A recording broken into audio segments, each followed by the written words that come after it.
Hi everyone, thank you for joining us. My name is Holly and I'm the editor of International Airport Review, and I'm joined here by Felipe, Director General of ACI World. So Felipe, thank you so much for joining me today. Thank you. Pleasure is mine. So of course, we are here at the ACI WAGA event in Saudi. Saudi is a very interesting location for this event. So please tell me, why did you choose this country in particular to host this prestigious event? Well, first of all, because the first time we are doing this event here in the Middle East, that's why the first time we have a WAGA in the Middle East. Second, because Saudi is a very interesting country. Consider the investments, consider everything the country is doing in terms of the investment in aviation sector and the delivery of the great customer service for the passengers as well. And the third one is because our regional association, regional branch or regional part of ACI, that is the confederation from ACI Asia Pacific and Middle East, just opened an office here. That's why for us it's very important to value the support of Saudi Arabia for opening these offices, and that's the case. You know, bringing the meeting to the region, bringing this dynamic region, part of what we do around the world for the airports and for the aviation community. I mean, APAC, Middle East is a huge region. Are we going to see a splitting of the ACI region in that respect, or is it just to serve the Middle Eastern region in terms of the office? Basically, this ACI is a Pacific and Middle East. It was just rebranded by the region, and that's the huge region, considering the size, considering the opportunity to grow. But that's a decision that needs to be made by the members, not by ACI World. Okay then. And so what would you say about the development of the airports in this region from a global perspective? Well, as you can see, we have, Dubai, for example, reaching the second in the ranking, the first in the ranking of international passengers. See a lot of develops in the region. We see the beautiful airports in the region, a lot of investment in the infrastructure here, a lot of investment in the airlines as well. That's why it's a really interesting region with a constantly and very positive growth, and is a region for the future as well. Considering that you have a Middle East and Asia Pacific together, we have probably 60% of the growth of the world will come from this part of the world. 60 to 70% of the growth will come from this part of the world. Consider also the countries in the region. That's why Philippines, Indonesia, Vietnam, Thailand, and others that will really grow a lot in addition to China and India. Of course, and there's some very interesting projects taking place here in Saudi, isn't there? Like the Red Sea development, NEOM, of course. The new airport here as well in Riyadh. Absolutely, yeah. Is it King Salman International? Yeah.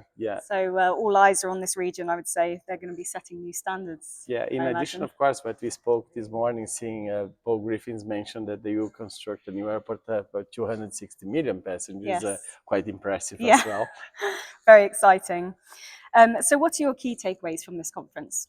Well, the first one, I think, is the hospitality of this region. Always when you come to here, we really feel at home, very welcome for the people. In addition, of course, the food is fantastic. And in addition, the good discussions that we have, very positive ones. I think we have a very busy days here with the World Governing Board, with the regional board as well. Good decisions taken here as well for the future of the sector. That's why I think as an outcome is very positive, full house, full sponsorship as well. That's why we see that people really value these meetings, value the opportunity to be together again, and face-to-face meetings play a key role on that. And what trends are you seeing among passengers? Well, passengers, we are now reaching the same level of 2019 as we speak. And that's great because that shows that our perspectives or our forecast was right. And we expect that by the end of the year, we reach around 104%. And that brings us a lot of positive mindset in terms of the future of the sector. I'm always positive, but more than ever, being part of this industry for many years, facing a lot of the issues that we face from financial crisis, volcano ash, and others, and we see always we recover, our recovery is stronger. And that brings me that what we say for the future of the sector, that you double the size by 2042 and it will be 2.5 more in 2052 is true. And we have a lot of challenges ahead to make that happen, but I really believe that you make that happen for sure. Absolutely. And what do you think that airports should really be focusing on in 2024? Well, is a lot of things we need to do, but I think what we discussed today and you see from the presentations, I think passenger first is one of the most important things. That's how we can improve the passenger service, how we can have a seamless process. Sustainability is also on top of our agenda, how we can make that happen in terms of sustainability. That is very important for us to continue to grow. How we can invest in technology that will facilitate our lives. As I always mention, we'll double the size of the industry, but we are not doubling the size of our buildings. We're not doubling the size of our workforce. That's why how we can make that happen. And I think the fourth one is how we can continue to attract talents to work in our industry. How we can continue to bring these people. That's why investments in capacity building, investment in bringing the new generation and to work with us as well is very important. Absolutely. Well said. Now, this is your last WAGA as you depart ACI World, sadly, at the end of the year. You took on your role during the global pandemic and steered the association through the most severe crisis aviation has ever experienced. How do you feel about your time at ACI World and all that you have achieved in this time? Is interesting. Is a mix of kind of relief as well because it's a tough 4 years.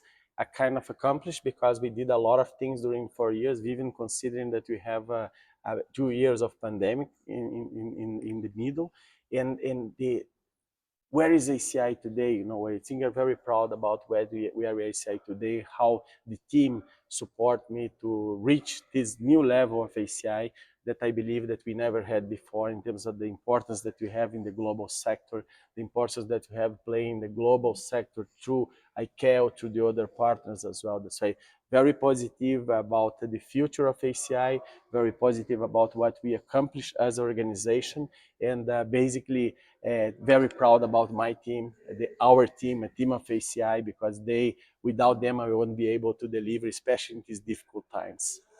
Absolutely. Now, do you have any advice for the incoming Director General, Justin Erbacci, who will take the helm after you?